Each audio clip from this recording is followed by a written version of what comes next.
But if you want to go from good to great, we need to be effective, we need to be strategic, and we need to actually work with your body there.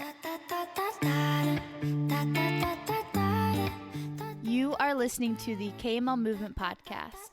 Connect with me on Instagram at Kelsey Lensman. Hope you enjoyed today's episode, and don't forget to share with a friend.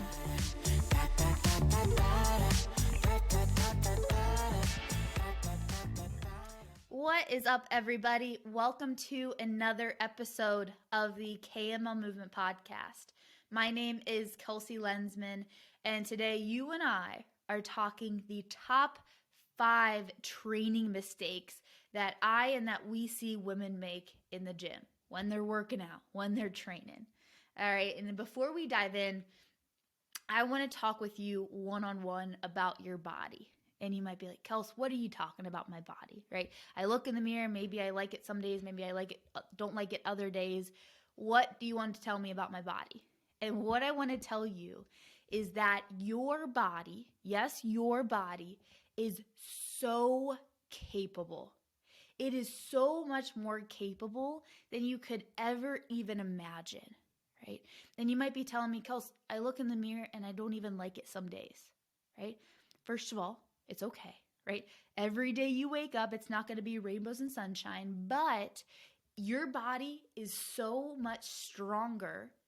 It can endure so much more. It is so much more adaptable than you could have ever imagined and that you can ever imagine, right? And I want you, before we even talk about this, I want you to know that your body is capable. Whether you might be injured a little bit now, whether you might be wherever you're at in your journey, you are capable and your body is capable, okay? And I've seen this multiple times in our Empower events where we have women 15 to 65 years old working towards a strength goal and stepping on that platform, maybe the first time they've ever done it. And the first thing they say out of their mouth to me after that event is, I cannot believe I just did that. I cannot believe not only did I get that weight, but that I stepped on that platform and that I actually did the thing. And it has proven time and time again, this theory that I have, that you are and that your body is so much more capable than you ever give it credit for. My body is so much more capable than I ever give it credit for. And usually the first thing getting in the way of that is, if you're on YouTube, you can see me right here, I'm pointing to my head, is your mind. Sometimes it's physical injury, right? Which it will be adaptable, it will come back. But many times it's our mind. And so as we talk about the top 5 training mistakes today, I want you to look at your body, okay? I want you to look at it in the mirror and say, body, I haven't been giving you enough credit. You are so much more capable than I could ever imagine, and I'm ready to work with you instead of against you. Whoo, that one will hit home for many people.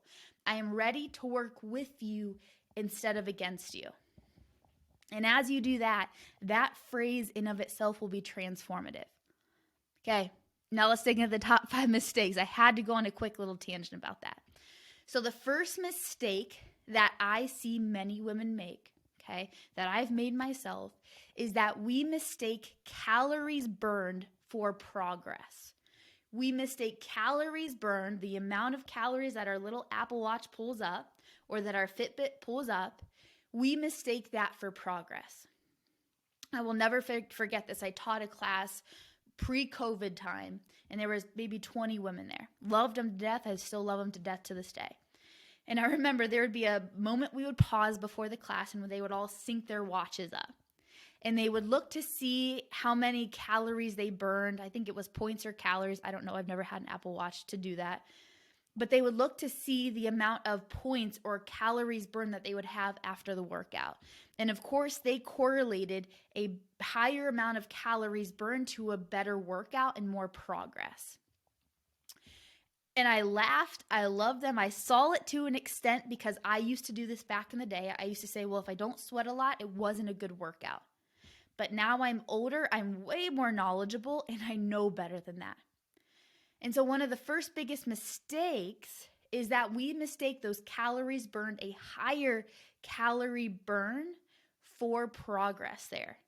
And not only does your Apple Watch and our Fitbit honestly not do that great of a job to even calculate that, your body is so much more dynamic than just boop, yep, this calorie was burned because you boop did this many exercises, right?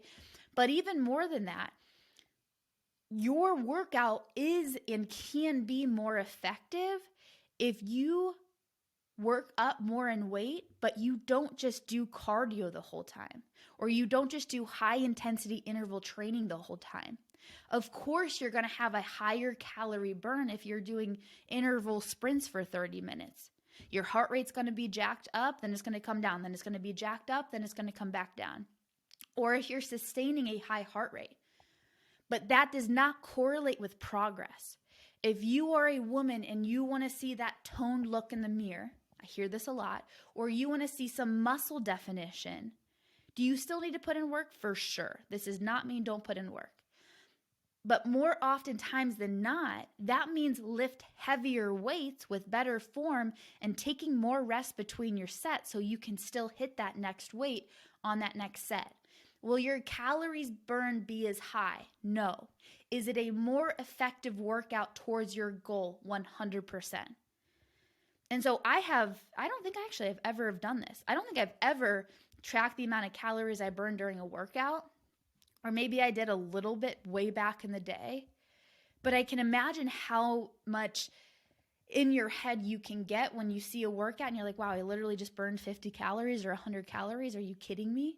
And then even more than that, you might then be saying, well, I don't even deserve to eat this tonight, or I don't even deserve to eat this thing, which is so far past the truth. Your body is so much more dynamic than just that energy exchange. Right? The worst thing I see women doing is saying, okay, well, I only did this. Well, I guess I need to pull my food back. And then what happens?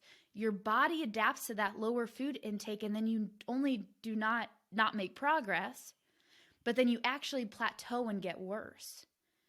So long story short, number one mistake, calories burned for more progress. Some of the best workouts are more challenging weight-wise, less challenging getting your heart rate up wise, and more beneficial. Does it mean I'm against cardio? Heck no. But do I want to utilize it when it should be utilized? 100%. Okay. Number two, they do different workouts every week. This used to be me, right? Especially for you, you might be scrolling on Instagram and say, well, I want to build my glutes, so let me find a glute workout. And then you do this glute workout this week, right? And then next Tuesday rolls around, you scroll Instagram and you're like, oh, well, let me try this workout instead. And you do different workouts every single week, or you do different exercises every single week. And when we do that, we never actually appropriately progressively overload. And progressive overload is a term I'm not going to get into in this podcast, but it basically means over a 4 to 6 to 8 week block, are you doing similar exercises and increasing the weight? Or are you doing it with better technique? Or are you doing it with better form? And in that of itself, it's going to allow your muscles to not only get stronger, but for it to be more effective for them, for it to be more effective in seeing your progress. If I just do glute kickbacks 1 week, and then I don't do them for another 6 months, and then I do this other thing, and then I do this other thing, you're not actually being effective. Yes, you're spending time, but time spent and actual progress made are not a one-to-one correlation. Yes, going to the gym, if that means it gets you to the gym, amen, hallelujah, right? I don't care what gets you to the gym, and if you stick to that, great. But if you want to go from good to great, if you're that person that, hey, you want to see progress, we cannot just be doing different workouts every single week and pretend like it's going to get us where we want to get towards your goal. We need to be effective, we need to be strategic, and we need to actually work with your body there. So mistake number 2 is doing different workouts every week. I personally love to work on a 4 to 6 week block. I might change a few different exercises in that time period, but more than anything, I'm working towards progressing my body. And you might be saying, Kels, but I get bored. All right, I get bored. And I promise you, if you stick to something for 4 weeks, you can completely change it the next 4 weeks. All right, but you seeing your progress being made, you seeing how actually working effectively in there is going to get you those results, you will not be bored. You will be thrilled by what you see and what you feel in your body. Okay, number 3, this was insane for me and also for many women. Being afraid of getting bulky. How many times have you said that in your head, or you've heard a young girl, woman say it? Kels, I don't know if actually, I'll just give you a story. I heard it the other day. One of our clients came in, she was awesome. And she's from a different state, so she was in for work. So I'm like, all right, come get a training session with me. And we were going to do bicep curls. And I saw her pick like 10 pounds up. And I'm like, you can do more than that. What are you doing? Like, you're leaving. She's a strong girl. She can do way more than 10 pounds. And she looked at me, and I looked back at her, and she looked at me, and she's like, but I don't want to get my biceps bulky. Last time when I did biceps in college, I got bulky, and they were bulky. I don't want to get bulky again. And I said, I will promise you one thing. Going heavier on certain exercises is not going to get you bulky. A lot of time, bulkiness comes from you not having the right nutrition approach to actually see the results that you want to see. All right. And sometimes people want to get bulky, right? I'm not going to discredit those people. But for you, this is for the young Kelsey. What I'm going to say is for Kelsey 10 years ago. Kels, you are not going to get bulky. You are actually going to get strong. You are going to see some muscle definition, and you are going to see exactly what you want to see staring back at you in the mirror. If you challenge yourself and if you go heavier than what you currently feel comfortable with because you're afraid of getting too bulky, right? That is a complete limiting belief that as soon as you eliminate that belief, you are going to tap into not just that next level version of you inside of your head, but that next level version of you in your body. You're going to be like, I never thought I could look like that. And that is on the other side of the door of you thinking that you're going to get too bulky because you're going heavier. As soon as you smash that belief and go through that door, you are going to be amazed what you see on the other side. Absolutely amazed. So biggest mistake number 3, afraid of getting bulky. You do not need to do only 10 to 15 reps, 10 to 20 reps at low weight. That is the biggest amount of BS you will ever see or hear in your life. I'm going to say it again. If you want to tone, it doesn't mean 10 to 15 reps of lighter or medium weight. It means go in there. It means train heavy. It means train hard, train smart. And in that, you will see progress. Period. All right? Kelsey's stepping off her soapbox now. Number 4, don't challenge themselves enough. This goes with number 2. Okay? Like I said, if you get in the gym, I'm a happy girl. I don't care what got you there. If you move your body, cool. But this is for those people that want to go from good to great. I'm talking to you right now. And this is many of you, right? You don't need to be an athlete, or you don't need to be this X age or X person for you to want to go from good to great. If you are listening to this podcast, I already know you want to go from good to great because you are taking time out of your day to listen to this. If you did not care, you would not put in the time and effort. So I'm talking to you.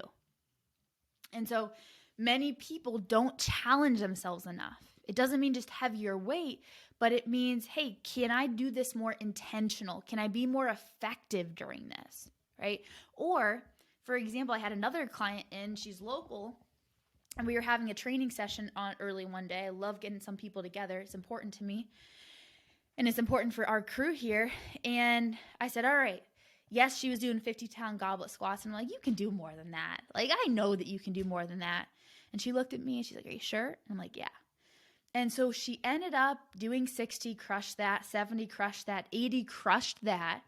And I'm like, you got more in the tank. Your form looks good. You know exactly how to brace. You know the movement. You can do more. I did this with Coach Leah too, like 2 years ago, and she was mind blown. She ended up hitting 100 pounds on a goblet squat when you're holding that weight in front for 4 to 5 reps. I can't remember how many. And as soon as she did that, she looked at me and said, I cannot believe I just did that. Like, I cannot believe I just did that. And I said, it's because you don't know you're hard yet. what you thought was hard of 30 pounds actually is really easy for you. You just didn't realize you have more of this capability in the tank because you didn't know any better to challenge yourself to that extent. It's like when you do something for the first time, you're like, whoa, I never thought I could do that. It's not that you necessarily held yourself back on purpose. It's just that you didn't know any better. So as soon as I pushed your hard, right? As soon as you pushed your own hard to then unlocking that key of, whoa, I can do 100 pounds, you realize that you can do so much more than that, right? You realize that your hard was actually not 30 pounds. Your hard is 100 pounds. So that's a 70 pounds difference right there. And so now when she goes and trains, she's like, all right, 30 pounds of warm-up weight, I'm working at 60, 70, 80 pounds as my working weight, right? Now, not only does her body and can her body adapt to that, needs to adapt to that because she's forcing that adaptation in a good way, effective way. Now she knows what her actual hard is. And once again, when she gets strong, she's going to then push that hard, and 120 pounds is going to be her hard, right? But a lot of people don't challenge themselves enough to even see that difference. If I go in and train right now, and not just me, it could be you, and say 5 pounds is really easy for you, you go in and do 5 sets of 10 or 3 sets of 10 with 5 pounds for a dumbbell bench, and you're like, Kelsey, I'm not seeing results. Well, I guess just strength training isn't for me. No, actually, you're just not challenging yourself enough to see the results that you want to see, right? You're just not challenging yourself enough to actually tap into what you're truly capable of. So it's not that strength training doesn't work for you. It's not that what you're doing doesn't work for you. It's actually just that you're not challenging yourself enough. And as you challenge yourself, you're going to realize there's this whole next level that is waiting for you. It is waiting for you to actually get there. Side note, always train smart, always be very cognizant, very intentional about your form and technique and your mind-muscle connection. If you have any questions with form, yes, you can message me, you can message our team, but even more than that, on our YouTube, KML Movement YouTube, we have so many technique videos up there for you. We're creating those because I needed them for me back in the day. Leah needed for her back in the day, right? So we want to create something that we didn't have that we needed. So go there, side note, okay? But that will help you really understand how to do it better. And this is a little additional tip. This is an asterisk, all right? Too much high-intensity interval training, not enough strength training. If you are doing intervals on the treadmill, on the elliptical, on the Stairmaster, and you are only strength training 1, maybe none, maybe 2 times a week, and you're really not strength training hard, or you're not really challenging yourself in your strength training, you're not only going to be upset about the results that you get, you are working 10 times harder than you really need to be getting that progress, period. I see this in so many, I love group classes, right? I'm not against them. But I see this in so many of today's fad classes of it's intensity, intensity, intensity. But until you realize how much strength training can actually help you, right? And not just strength training for 30 seconds, but actually getting on a good training program, you're going to realize that your results will come as a byproduct. It'll come so much more easy for you. Not that it's easy training, but you're working less and achieving more. Isn't that great, right? So guys, those are the top 4 with 5 asterisk mistakes there. Mistake: calories burned for progress. You do different workouts every single week. Afraid of getting bulky. You don't challenge yourself enough. Or asterisk here, we need to strength train. We're doing way too much HIIT, not enough strength training. It's appropriate in certain intervals, right? We want to be healthy. We want our cardiovascular system to be in shape. But we also don't want to overutilize it, which then it can affect metabolism, affect so many more things down the road. All right, if you have any questions about this can get so detailed, message me at Kelsey Lensman or at KML Movement on Instagram, okay? Screenshot this. I want to know one thing that you learned. Put it on your story. Tell me one thing that you took away from this, right? Put it in the comments on YouTube. Tell me one thing that you took away from this. And also, if you have a topic where you're like, Kelsey, I want you to hit on this, fire it at me. All right. Hope you guys have an awesome rest of your day. As always, train smart and train hard at the same time. See you guys soon.